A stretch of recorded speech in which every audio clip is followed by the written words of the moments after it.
उत्तर प्रदेश में 2027 के चुनावी संग्राम की बिसात बिछनी शुरू हो चुकी है। राज्य में आगामी विधानसभा चुनाव को लेकर राजनीतिक दलों की जोड़तोड़ और रणनीतियां भी तेज हो गई हैं। इसी बीच बहुजन समाज पार्टी ने वेस्ट यूपी में बढ़त बनाते हुए चुनावी मैदान में अपने अपने पासे फेंकने शुरू कर दिए हैं।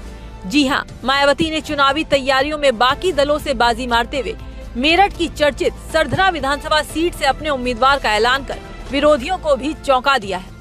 मेरठ की सरधना सीट से बसपा ने विनीत भराला को टिकट दिया है।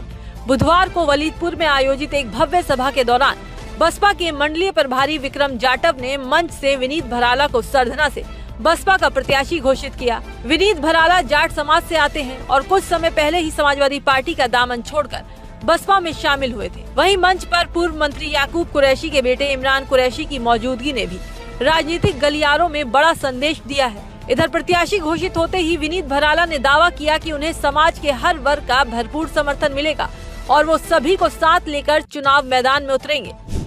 ये उत्साह है। रात को 11 बजे लोहिया गांव में गया मैं धन्यवाद करना चाहता हूं लोहिया गांव वालों का।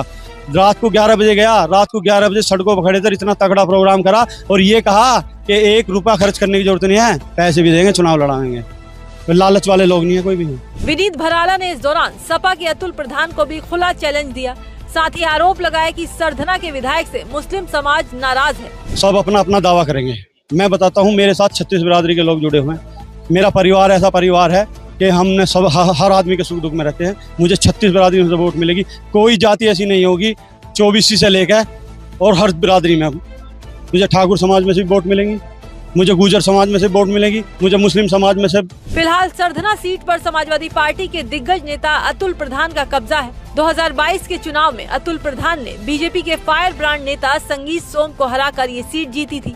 ऐसे में सपा के ही बागी रहे विनीत भराला को मैदान में उतारकर बसपा ने सीधे तौर पर सपा के वोट बैंक में सेंधमारी करने की रणनीति तैयार की है। राजनीतिक विशेषज्ञों की माने तो वेस्ट यूपी में मायावती का दलित मुस्लिम जाट का ये नया सोशल इंजीनियरिंग फॉर्मूला विरोधियों के पसीने छुड़ा सकता है। अगर बसपा का ये समीकरण जमीन पर रंग लाता है तो सरधना में मुकाबला बेहद त्रिकोणीय और दिलचस्प हो जाएगा।